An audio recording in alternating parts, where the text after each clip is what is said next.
पाठ मुनिवरा रत्नत्रया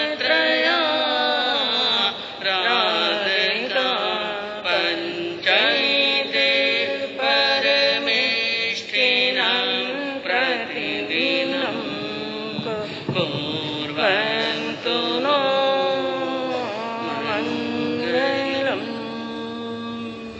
मङ्गलं भगवान् वीरो मङ्गलं गौतम प्रभु मङ्गलं स्थूलिभद्राद्या जैन धर्मोऽस्तु मङ्गलम्। अज्ञानतिमिरान्धस्य ज्ञानाञ्जनशलाकया चक्षुरुन्मीलितं येन तस्मै श्रीगुरुवे नमः। सर्वेषु मैत्री गुणेषु प्रमोदं कृष्णेषु जीवेषु कृपापरत्वं मार्गस्थभावं विपरीतवृत्तौ सदा ममात्मा विदधातु देव सदा ममात्मा विदधातु देव। अहिंसा के अग्रदूत, त्रैकाल दृष्टा, भावी जीवों के तारनहार, शासनेश प्रभु श्रमण भगवान महावीर स्वामी के चरणों में कोटि कोटि वंदन। दीन दुखियों के मसीहा, करुणा के सागर, परम पूज्य गुरुदेव श्रमण सूर्य मर्दर केसरी श्री मिश्री मिर्जी महाराज साहब के चरणों में कोटि कोटि वंदन। पाठ पर विराजमान परम श्रद्धेय, परम विदुषी, मधुर व्याख्यानी, सरल मना पूज्य गुरुनी जी महाराज साहब के चरणों में कोटि कोटि वंदन। धर्म प्रेमी बंधुओं, शीलवती माताएं बहनों, एक स्थान पर ज्ञानियों ने सदुपदेश देते हुए, सद शिक्षा देते हुए फरमाया, कहा उद्यम साहसम धैर्यम बलम बुद्धि पराक्रम षडयते यत्र विद्यन्ते तस्मात् देवोपि शंकते। अर्थात जिस मनुष्य के अंदर 6 चीजें होती हैं, 6 बातें जिसके पास में, 6 विशेषताएं जिस मनुष्य के पास में होती हैं, उस मनुष्य के सामने देवता भी शंका करते हैं, यानी एक तरह से हम कह सकते हैं डरते हैं। और वो 6 विशेषताएं कौन सी? सबसे पहले क्या कहा? उद्यम। जिसके पास में क्या होता है? उद्यम। दूसरा बताया गया साहसम, जिसके पास में साहस है। और तीसरा है धैर्यम, यानी कैसा भी संकट आ जाए, कैसी भी विपत्ति आ जाए, जीवन में कैसे भी उतार और चढ़ाव आ जाए, लेकिन मन के अंदर क्या रखता है? धैर्य। उद्यम है, साहस है, और तीसरा धैर्य है, और चौथा बताया बलम, यानी क्या उसके पास में? बल है। और पांचवा बताया बुद्धि, सद्बुद्धि जिसके पास में है, और छठा बताया पराक्रम। ये 6 विशेषताएं, ये 6 गुण जिस मनुष्य के पास में होते हैं, उसके सामने देवता भी टिकने वाले। सबसे पहला उद्यम। उद्यम का अर्थ क्या होता है? परिश्रम। कहने को हम कहते हैं परिश्रम, क्योंकि ये लगभग ये 6 चीजें जो बताई, हम कह सकते हैं ये एक ही परिवार के सदस्य हैं। उद्यम यानी किसी कार्य को करने की मन के अंदर उत्सुकता होनी, क्योंकि कार्य में हम पुरुषार्थ कब करेंगे? जब पहले मन के अंदर कार्य करने की क्या होगी? इच्छा होगी, उत्सुकता होगी। तो उद्यम यानी एक उत्सुकता होना मन के अंदर, एक जिज्ञासा होना, और दूसरा उस कार्य को करने का साहस भी होना। उत्सुकता तो है लेकिन क्या नहीं है? साहस। मन के अंदर विचार करे मैं ये कार्य करूं, ये कार्य शुरू करूं, अरे यार मुझे सफलता मिलेगी कि नहीं मिलेगी? कई बार विचार आता है। और ज्ञानियों ने क्या कहा कि हम किसी कार्य को शुरू करने के लिए बैठे, शुरू कार्य करें और मन के अंदर उसी समय थोड़ा डाउट आ जाता है कई बार, मैं ये कार्य करूं, मुझे सफलता मिलेगी या नहीं मिलेगी? तो ज्ञानियों ने कहा यदि ऐसा संदेह आ जाए तो समझ लेना चाहिए कि आधी हार तो आपकी पहले ही होगी। और यदि मन के अंदर साहस, काम चाहे कितना भी कठिन हो लेकिन मन के अंदर यदि साहस है तो पहला है उद्यम, यानी कार्य करने की मन के अंदर उत्सुकता होनी, और दूसरा बताया साहस। उस कार्य को सफल करने के लिए क्या होना चाहिए? साहस। और दूसरा बताया धैर्य, यानी कार्य करना प्रारंभ कर दिया लेकिन कार्य प्रारंभ करने के बाद में कई उतार चढ़ाव आते हैं। कई बार तो ऐसा लगता है कि ये कार्य मेरा सफल होने वाला नहीं। ऐसी परिस्थिति के अंदर क्या रखना चाहिए? धैर्य। क्योंकि तुलसीदास जी ने रामचरितमानस के अंदर क्या कहा? विपत्ति काल के अंदर, संकट काल के अंदर 4 चीजों की परीक्षा होती है, जिसमें एक है धैर्य। क्योंकि बंधुओं जब जीवन में संकट आते हैं ना, विपत्तियां आती हैं, अच्छे अच्छों का धैर्य टूट जाता है। लेकिन उस समय जिसने अपने धैर्य को मजबूत रख लिया, और चौथी बात बताई बल, क्या होना चाहिए? कार्य को सफल करने के लिए बल। और सबसे बड़ा बल कौन सा? हाँ, बल कई प्रकार के हैं। धन का बल भी है, परिजनों का बल भी है, शरीर का बल भी है। कई प्रकार के बल होने के बाद में भी सबसे बड़ा बल है आत्मबल।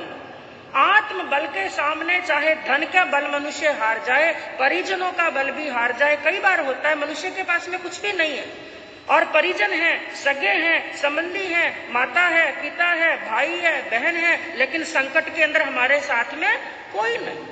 तो धन के बल से भी हार गए, परिजनों के बल से भी हार गए, और शरीर ने भी क्या दे दिया? जवाब। शरीर ने भी जवाब दे दिया। सभी बलों से हार गए, लेकिन सभी बलों से हारने के बाद में भी यदि हमारा आत्मबल मजबूत है, मैं इस कार्य में सफलता प्राप्त करूंगा। तो वो यदि बल हमारे पास में है। और 5वां बताया बुद्धि। उस कार्य करने के अंदर बुद्धि भी कैसी होनी चाहिए? सद्बुद्धि होनी चाहिए। बुद्धि बराबर है तो उद्यम है, साहस है, धैर्य है, बल है, और 5वीं है बुद्धि। इनके साथ में होना चाहिए पराक्रम। पराक्रम किसे कहते हैं? परिश्रम, यानी मेहनत होनी चाहिए। ये 6 चीजें जिस मनुष्य के पास में हैं, देवता भी उसके सामने आने से डरते हैं, वो भी ऐसे मनुष्य का सामना नहीं कर सकते। और बंधु हमारे आगमों के अंदर भी हमने पढ़ा, कई ऐसे दृष्टांत पढ़े हैं कि इतने शक्तिशाली होने के बाद में देवता भी ऐसे मनुष्य के सामने हार जाते हैं। तो ये परिश्रम। एक अनुभवी व्यक्ति ने क्या कहा?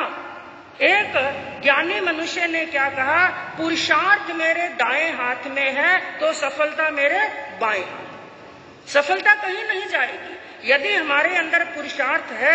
और पुरुषार्थ के कई पर्यायवाची शब्द हैं, जिसे पुरुषार्थ भी कहते हैं, पराक्रम भी कहते हैं, उद्यम भी कहते हैं, मेहनत भी कहते हैं, श्रम, साहस और हिम्मत भी। ये सब एक दूसरे के पर्यायवाची हैं। क्योंकि बंधु ऐसा मनुष्य कोई नहीं होगा जिसके जीवन के अंदर संकट, विपत्तियां, दुख और कष्ट नहीं आते।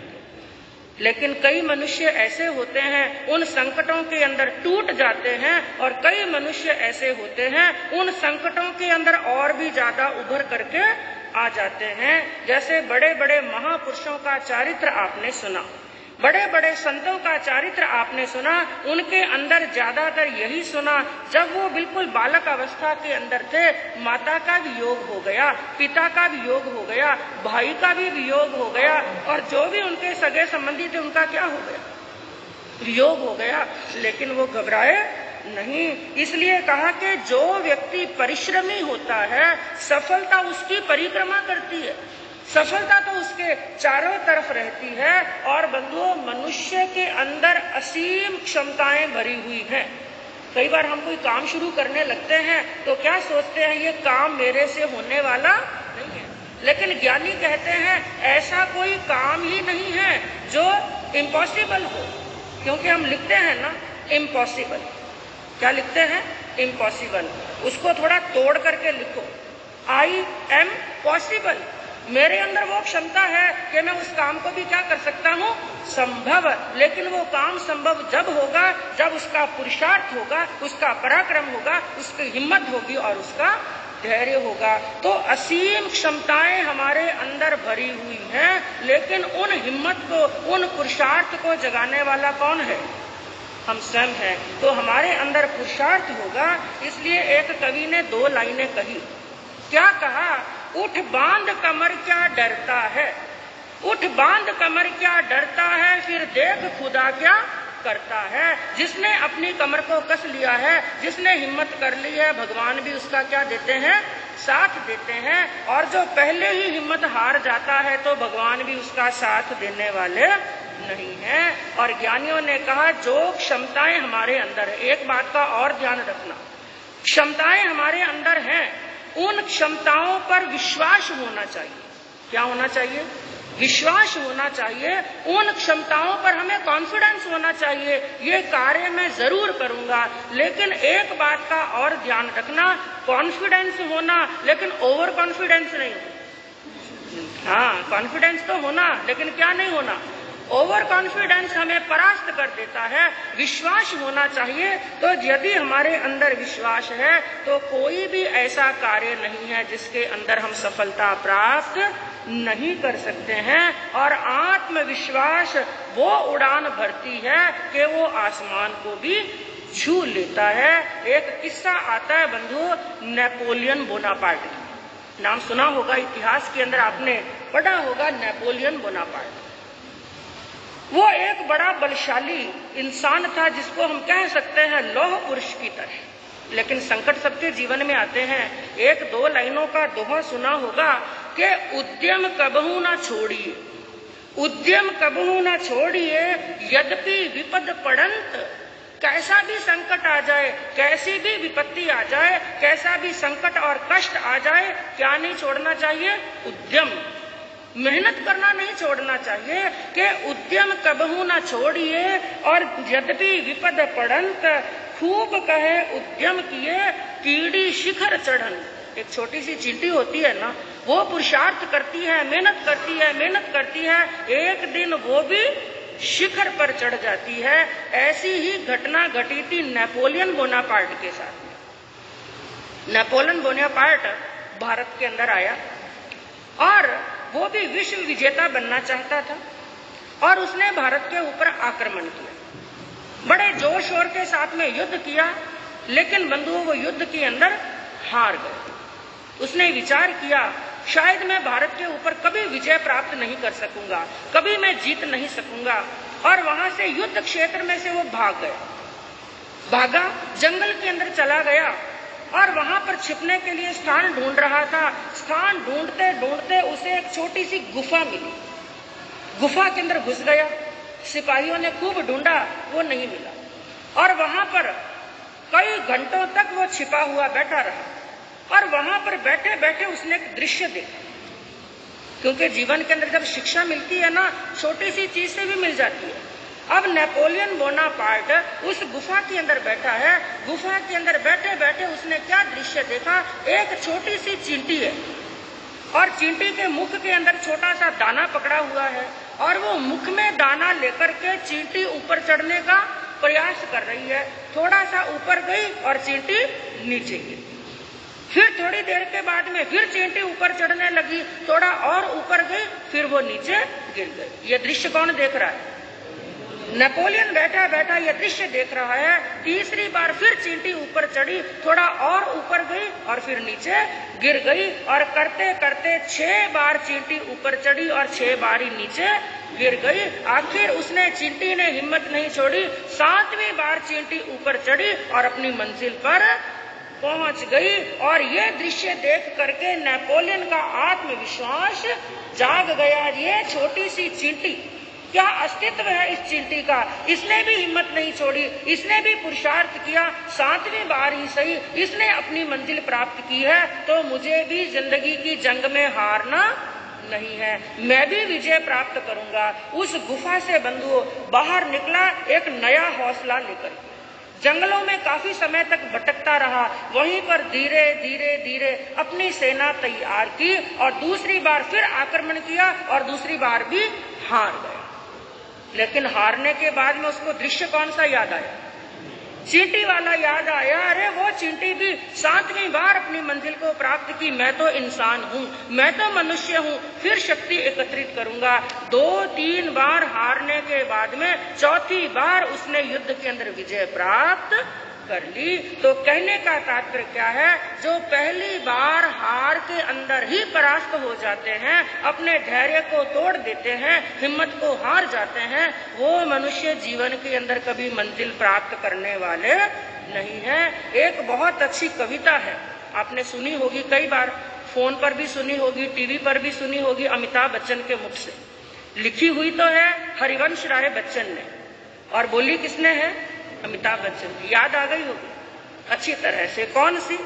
लहरों से डरकर नौका पार नहीं होती, लहरों से डरकर नौका पार नहीं होती और कोशिश करने वालों की कभी हार नहीं होती। नन्ही चींटी जब दाना लेकर चलती है, नन्ही चींटी जब दाना लेकर चलती है, चढ़ती दीवारों पर 100 बार फिसलती है। नन्ही चींटी जब दाना लेकर चलती है, चढ़ती दीवारों पर 100 बार फिसलती है। मन का विश्वास रगों में साहस भरता है, मन का विश्वास रगों में साहस भरता है। चढ़कर गिरना और गिरकर चढ़ना ना अखरता है। आखिर उसकी मेहनत बेकार नहीं होती, क्योंकि कोशिश करने वालों की कभी हार नहीं होती। और दूसरी बात क्या कही कि डुबकियां समुद्र में गोताखोर लगाता है। गोताखोर होते हैं वो समुद्र में क्या लगाते हैं? डुबकियां। क्या प्राप्त करने के लिए? मोती प्राप्त। क्योंकि मोती प्राप्त करने हैं तो गहरे समुद्र में जाना ही पड़ेगा। एक गोताखोर जो सुबह उठ करके यही काम शुरू करता है, सुबह से शाम तक प्रयास करता है, गहरे पानी में जाता है, गहरे पानी में जाता है और जितनी बार आता है उसकी मुट्ठी क्या है? खाली।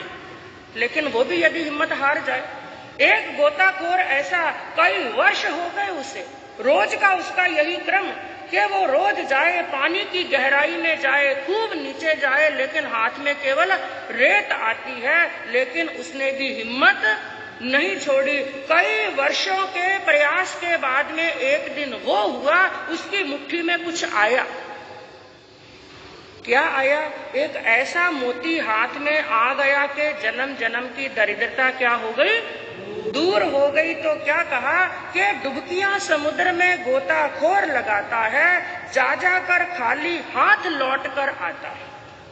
डुबकियां समुद्र में गोताखोर लगाता है, जा जाकर खाली हाथ लौट कर आता है। मिले ना सहज ही मोती गहरे पानी में, गहरे पानी में मोती भी सहज मिलने वाले नहीं है। मिलते ना सहज ही मोती गहरे पानी में, बढ़ता उत्साह दूना इसी हैरानी में। मुट्ठी उसकी खाली हर बार नहीं होती, क्योंकि कोशिश करने वालों की कभी हार नहीं होती। जो जीवन के अंदर कोशिश करते रहते हैं, प्रयास करते रहते हैं और जीवन के अंदर असफलता भी मिलती है ना, असफलता से क्या लेते हैं?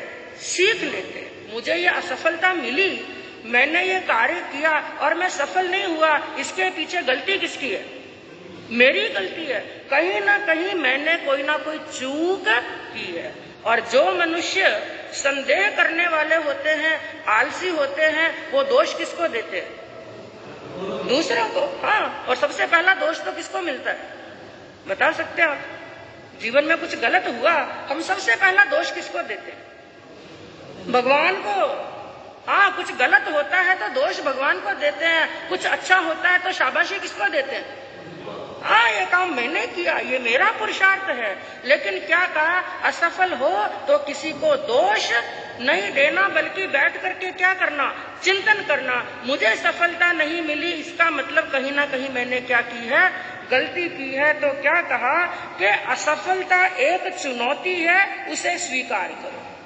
जैसे अब वर्ल्ड कप हुआ, वर्ल्ड कप के अंदर इंडिया हार गया, लेकिन दूसरा चांस मिल रहा है ना। हाँ, ध्यान है आपको, दूसरी बार वर्ल्ड कप हो रहा है। हाँ, 29 तारीख को हो रहा है, 10 ओवर ही सही, लेकिन अवसर मिल रहा है।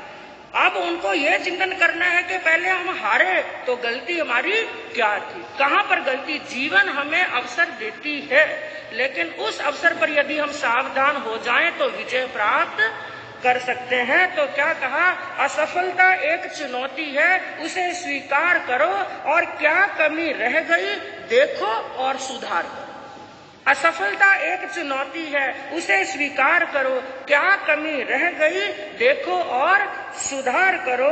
और जब तक ना सफल हो नींद चैन को त्यागो तुम, जब तक ना सफल हो नींद चैन को त्यागो तुम, कुछ किए बिना यूं ही जय जयकार नहीं होती, क्योंकि कोशिश करने वालों की कभी हार नहीं होती। बंधुओं, जीवन के अंदर ऐसा कोई कार्य है ही नहीं है जिसे हम प्राप्त ना कर सके और जिसमें सफलता प्राप्त ना कर सके। बस जरूरी है हमारे अंदर उद्यम होना चाहिए, साहस होना चाहिए, धैर्य होना चाहिए, बल होना चाहिए, बुद्धि होनी चाहिए, और हमारा पराक्रम पुरुषार्थ होना चाहिए। तो हर कार्य के अंदर हम सफलता प्राप्त कर सकते हैं। और भाग्य पर रोने वालों को कभी सफलता प्राप्त होने वाली नहीं है, क्योंकि दो की जोड़ी है, भाग्य और पुरुषार्थ। हम ये नहीं कहते कि भाग्य काम नहीं करता है, भाग्य भी काम करता है, लेकिन भाग्य के साथ में क्या चाहिए, पुरुषार्थ।